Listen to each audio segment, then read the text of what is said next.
स्थिताभ्यां वैराग्यसाम्राज्यद पूजनाभ्यां नमो नमः श्रीगुरुपादुकाभ्याम्।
భారత్ మాతాకి జై.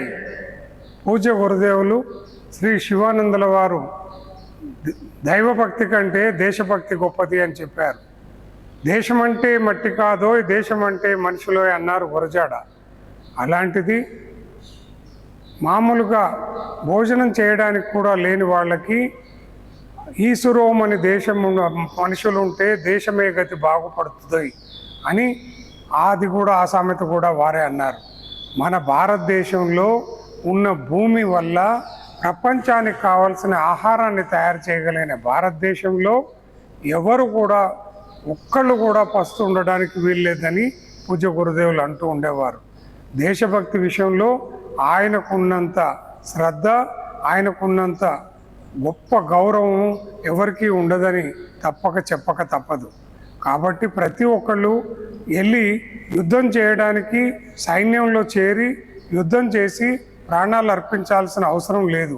కానీ ప్రతి వారికి జరిగే అన్యాయం విషయంలో, ప్రభుత్వ లోటుపాట్ల విషయంలో, అలాగే వ్యవస్థ లోటుపాటు విషయంలో, పన్నుల ఎగవేతలో, దుర్మార్గ పనులు చేసే వాళ్ళని నిరోధించడంలో వాళ్ళని ప్రత్యక్షంగా ఎదుర్కోలేకపోయినా మెయిల్స్ ద్వారా లేదా ఒక ఉత్తరాల ద్వారా సంబంధిత అధికారులకి, సంబంధిత వ్యక్తులకి తెలియజేసి తమ దేశభక్తిని చాటుకుంటే ఎప్పుడు వెంటనే దానికి పరిష్కారం దొరకకపోయినా కొన్ని రోజులలో ఈశ్వరుడి దయ వల్ల జరుగుతుంది.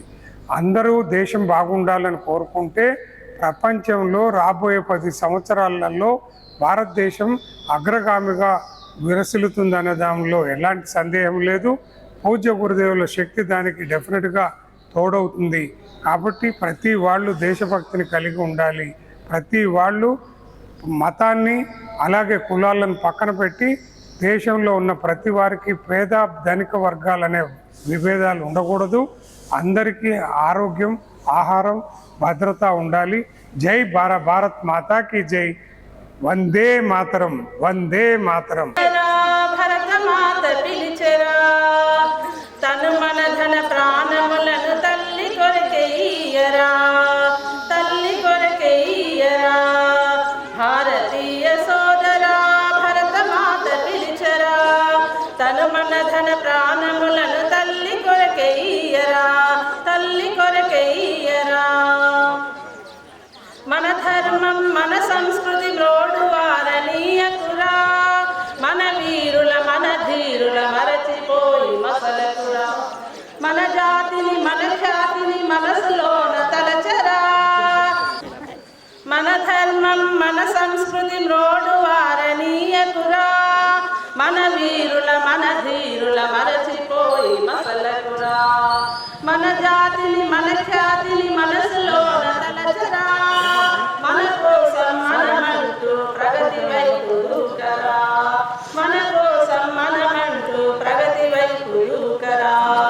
భారతీయ సోదరా, భరత మాత పిలిచరా, తను మన ధన ప్రాణములను తల్లి కొరకెయ్యరా, తల్లి కొరకెయ్యరా. భారత్ మాతాకి జై.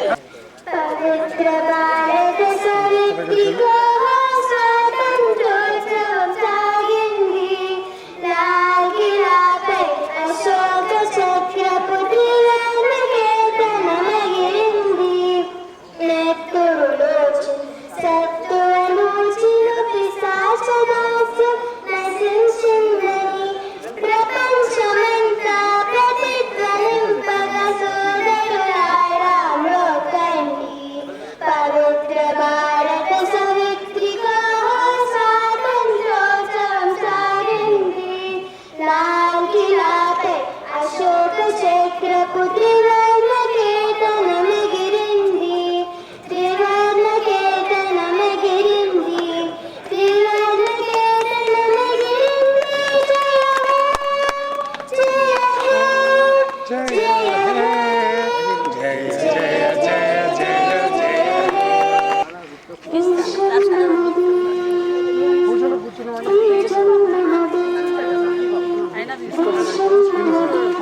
స్వాతంత్ర పోరాటం చేసి మనకి స్వాతంత్రాన్ని అందించిన వాళ్ళందరినీ మనం ఈరోజు గుర్తు చేసుకున్నాం. మహాత్మా గాంధీ కాదు, లాల్ బహదూర్ శాస్త్రి, ఇంకా చాలా మంది ఈరోజు గొప్ప త్యాగం చేయడం వల్ల మనకి ఆ స్వాతంత్రం అనేది లభించింది. ఇదే స్వాతంత్రం మనం వచ్చే జనరేషన్ కూడా మనం పాస్ ఆన్ చేయాలి అంటే మనం కొన్ని చేంజెస్ చేసుకోవాలి. గత 70 సంవత్సరాల నుంచి ప్లాస్టిక్ యూసేజ్ ఎక్కువైపోయింది. సో వచ్చే నెక్స్ట్ జనరేషన్ కి మనం ఇచ్చిన స్వాతంత్రం కూడా వాళ్ళకి వాల్యూ జరగకపోవచ్చు. సో సింగిల్ యూజ్ ప్లాస్టిక్ అనేది ఈ స్వాతంత్ర దినోత్సవం నుంచి మనము యూజ్ చేయడం తగ్గిద్దాము.